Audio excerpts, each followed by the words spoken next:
Crossroads, Hagerstown. Story 6. Pod C. Inside the Washington County Detention Center, time didn't pass. It circulated. It moved in loops. Count, chow, wreck, lock in, lights out, repeat. Like the building itself was breathing the same stale breath over and over again. Officer Daniel Klein had been breathing it for 25 years. He could tell what kind of day it was by the sound of the door buzzers. He could tell if a fight was coming by the way the pod went quiet too fast. He could tell if a man was breaking by how long he stood in the shower without turning the water on. Today felt wrong from the moment Klein parked his car. Cold morning, gray sky, the kind of weather that made the walls sweat and the inmates restless.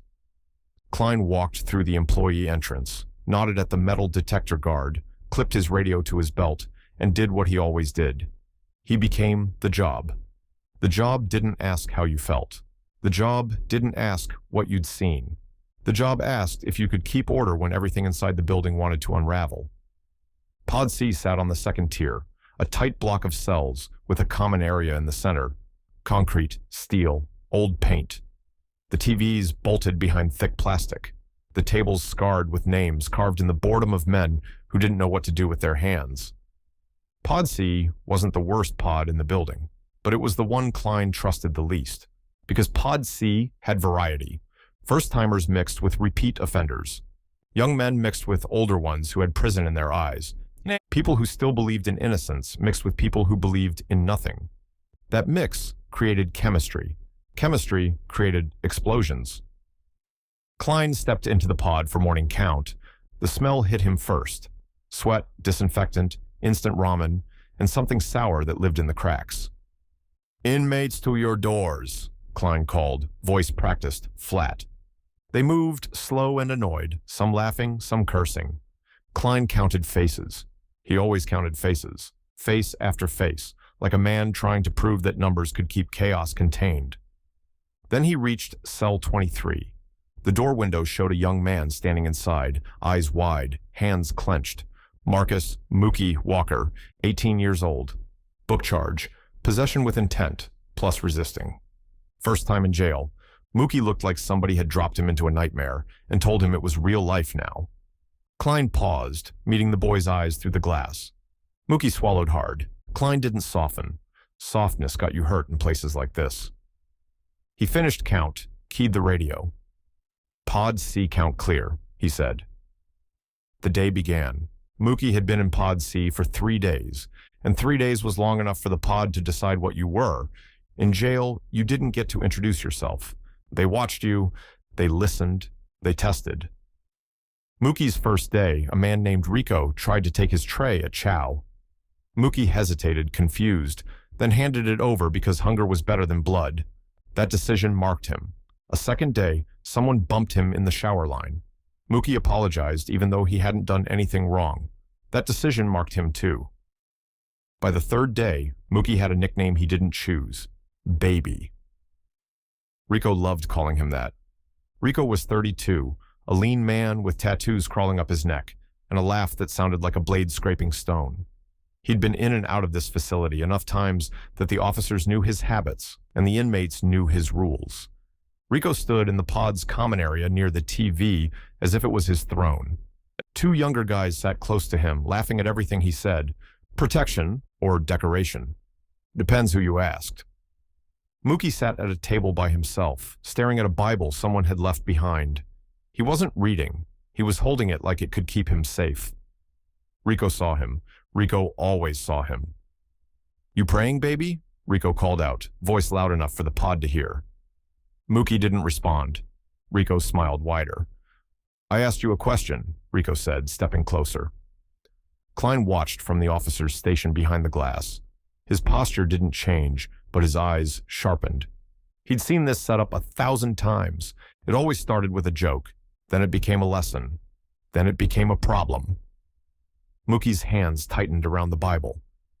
"I'm just reading," Mookie said quietly. Rico laughed. "Reading?" Rico repeated, mocking. "You think Jesus is going to come in here and stop somebody from taking your food?" Mookie swallowed. Rico leaned down, close enough that the whole pod could feel the tension. "Let me tell you something," Rico said softly, but everyone heard it anyway. Ain't no Jesus in Pod C, only rules. Mookie's eyes darted, searching for help. No one moved. In jail, looking away was a form of survival. Rico straightened and glanced toward Klein behind the glass. Rico smiled at Klein like they were old friends. Klein didn't react. He'd learned a long time ago not to show emotion to men like Rico. Rico fed on reaction. Rico turned back to Mookie. "You need people," Rico said. "You want to make it through? You need a family in here." Mookie's throat tightened. "I don't," Mookie started. Rico's smile vanished. "You do," Rico said sharply, "and I'm offering." Mookie stared up at him, terrified. "What you want?" Mookie whispered. Rico's smile returned. "Nothing crazy," he said. "Just loyalty. Just little things." Mookie's hands shook. Rico leaned closer again. "You gonna be my runner," Rico whispered. "You gonna carry messages. You gonna hold something if I need you to hold something." Mookie's breath came shallow. Rico's eyes held his. "You say no," Rico said softly, "and I can't protect you from what happens when you got no one." Mookie's eyes filled with tears. Klein watched. He could step in. He could stop this. But he also knew the truth he hated. You could stop one conversation. You could not stop the ecosystem. You pull Rico away and someone else becomes Rico. You isolate Mookie, and the pod marks him as weak anyway. Klein stared at the glass, jaw tight. He was tired of being the keeper of a revolving door. Mookie nodded barely. "Okay," he whispered. Rico grinned. "Good," Rico said, loud again, like the tension was gone. "See? Baby learning." The pod laughed. Mookie looked down at his Bible. It didn't feel like protection anymore. It felt like evidence he didn't belong here.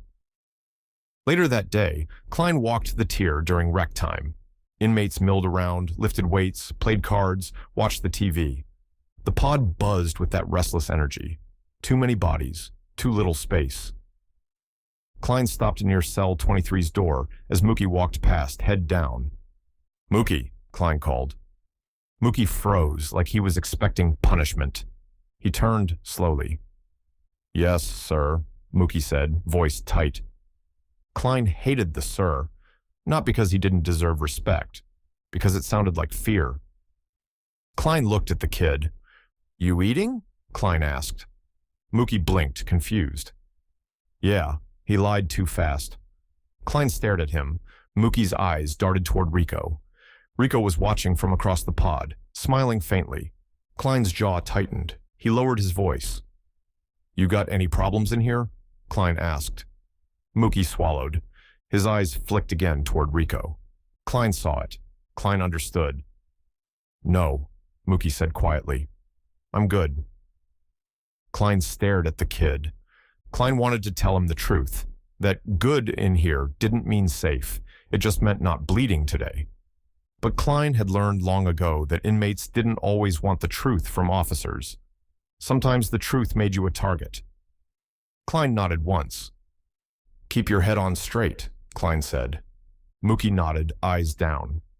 As Mookie walked away, Klein felt something heavy settle in his chest. He told himself he'd seen worse. He had. But the worst part wasn't the violence. The worst part was watching the system shape young men into something harder and uglier, and knowing that outside the building, the world would act surprised. Klein's radio crackled.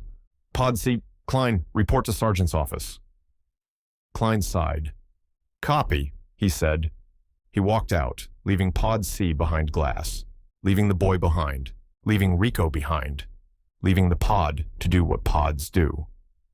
The sergeant's office smelled like stale coffee and paperwork. Sergeant Denise Harrow sat behind her desk, scanning a memo. She was in her 40s, sharp-eyed, the kind of supervisor who survived by never appearing surprised. Klein stepped in. "You wanted me?" Klein asked. Harrow didn't look up right away. She tapped the memo. "Budget cuts," she said. Klein's stomach tightened. Harrow finally looked up. "We're losing the GED program," she said flatly. "Starting next month. No funding." Klein stared. "What?" he asked. Harrow nodded. "County says it's not essential," she said. Klein laughed once, bitter. Not essential, he repeated, in a jail full of men who can't read their own case files. Harrow's face didn't change. They want us to focus on security, she said, not rehabilitation. Klein leaned forward. Security without rehabilitation is just a holding pen, Klein snapped. Harrow's eyes narrowed.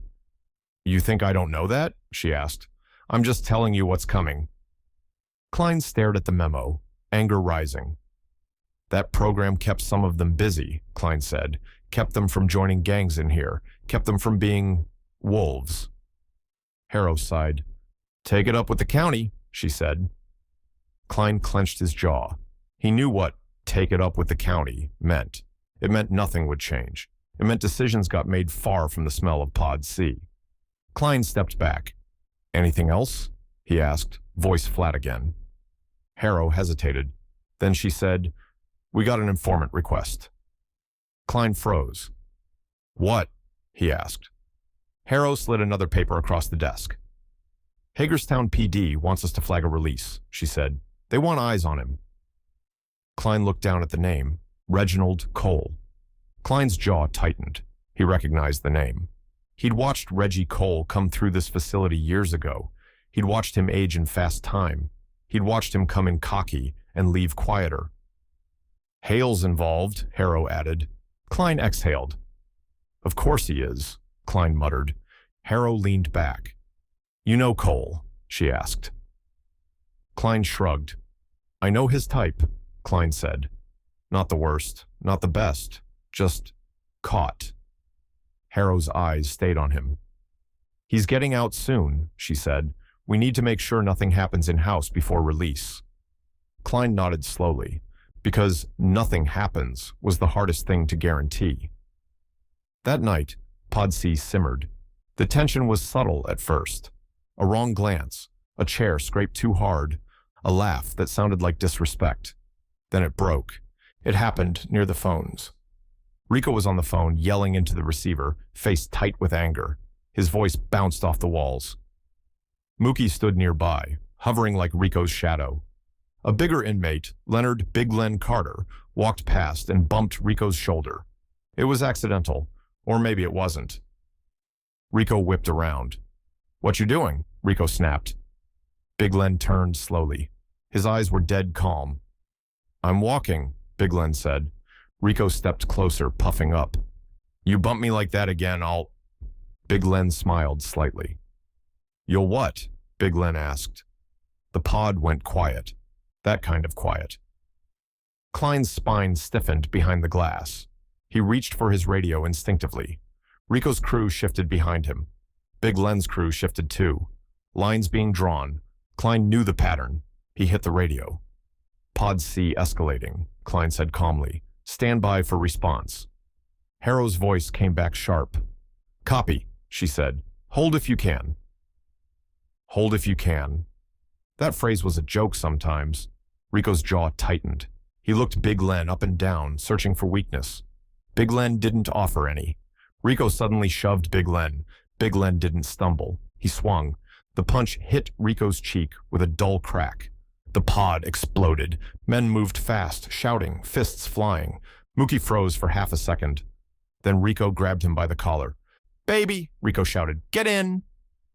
Mookie's eyes went wide. He didn't want to. But the pod was watching. If he didn't join Rico, he'd be marked as disloyal. Marked. Mookie lunged, clumsy, swinging his fist at someone who wasn't even looking at him. His knuckles hit a shoulder. Pain shot up his arm. He stumbled back. Someone shoved him. He fell to the floor, and then he felt it. A boot near his ribs. A stomp. The air left his lungs in one violent rush. He curled, panicked. He heard Klein's voice through the chaos, amplified by the intercom. Down! Down! Everybody down! The response team poured in. Officers in vests, batons out, pepper spray ready. The pod filled with shouting and the sharp chemical burn of spray. Men coughed and cried out. Klein pushed into the chaos, eyes scanning. He saw Mookie on the floor, curled, gasping. Klein moved toward him. Rico saw Klein and shouted something angry, but his voice was choked by spray. Klein reached Mookie, crouched. You hit? Klein demanded. Mookie coughed, eyes watering, shaking. Klein grabbed him by the arm and hauled him up. Mookie stumbled, barely able to stand. Klein pulled him toward the wall, away from the violence. Klein's heart hammered, but his face stayed flat. This was the job. But as he held the kid upright, Klein felt the kid's ribs trembling under his grip. A child's body in a man's hell. Klein's jaw tightened. The pod finally settled under force. Men were cuffed, dragged, separated. Rico spit on the floor, eyes burning with rage. Big Len laughed weakly as officers hauled him away. The lights hummed. The air stank of pepper spray and sweat. Mookie stood against the wall, shaking violently. Klein looked at him. "Medical," Klein called. "Now." Later, after the pod was quiet again, after the paperwork and the incident reports and the endless administrative language that turned human pain into checkboxes, Klein stood outside Pod C alone. He stared through the glass at the inmates in their cells. Rico sat on his bunk, eyes cold, plotting. Big Len sat on the opposite tier, smiling to himself like chaos was entertainment. And Mookie sat in cell 23, holding his ribs with one arm and his Bible with the other. Klein's radio crackled, Harrow again. "Klein," she said, "Cole releases tomorrow morning. Keep it tight." Klein exhaled. "Copy," he replied. He looked at Mookie again. He felt something old and tired in his chest. He walked to cell 23. He tapped the door. Mookie looked up, eyes wary. Klein spoke through the glass, voice low. "You hear me earlier when I asked if you got problems?" Klein asked. Mookie swallowed. He nodded slightly. Klein's jaw tightened. "You do got problems," Klein said quietly, "but you don't have to solve them the way they want you to." Mookie stared at him. Klein continued, voice almost human. "You got court coming?" he asked. Mookie nodded. "Yeah," Mookie whispered. Klein held his gaze. "When you get out," Klein said, "don't come back." Mookie's eyes burned. "I don't know how not to," Mookie whispered. Klein stared at him, the weight of 25 years pressing on his spine. Then Klein said something he rarely said. "Ask for help," he said. Mookie blinked, startled. "Who?" Mookie whispered. Klein swallowed. He didn't have a good answer. The system outside was thin. The shelters were full. The rehab programs had wait lists. The jobs paid crumbs. But Klein still said it. "Somebody," he said. "Anybody who ain't trying to own you." Mookie's eyes filled with tears. He nodded slowly. Klein stepped back. He turned away from the cell. As he walked toward the exit, he passed the release board on the wall. Names, dates, times. He saw it again. Reginald Cole. Release 7 o'clock. Klein stared at the name for a second. He thought about Reggie stepping out tomorrow, walking back into the town that would still remember him. He thought about Mookie, who might step out someday too if he survived long enough. Klein felt the heavy truth settle again. The jail was not an ending. It was a crossroads, and most people walked out carrying the same chains, just invisible now. Klein reached the exit doors. He paused, hand on the push bar. He looked back one last time at the building, at Pod C, at the lights, at the hum, at the quiet that wasn't peace. Then he pushed the door open and stepped into the cold morning air. And for the first time in a long time, he didn't feel relief leaving. He felt dread, because tomorrow Reggie Cole would walk out, and Pod C would keep circulating.